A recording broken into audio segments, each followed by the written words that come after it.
Je, unajua kwamba kuna aina 3 ya kutatua tatizo au kusuluhisha tatizo ama hali ulionayo? Kwanza, kuikubali.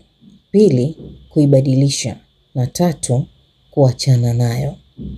Hapa najaribu kukueleza kwamba unapopatwa na hali fulani ama tatizo fulani, basi huna budi kuikubali. Unapoikubali, hapo utakuwa ushakata kauli kwamba nishakubali hii hali ni yangu, wacha maisha yaendelee. Pili, kuibadilisha. Hapa inamaanisha kwamba wewe hujakubali ile hali ulionayo ama lile tatizo ulilonalo.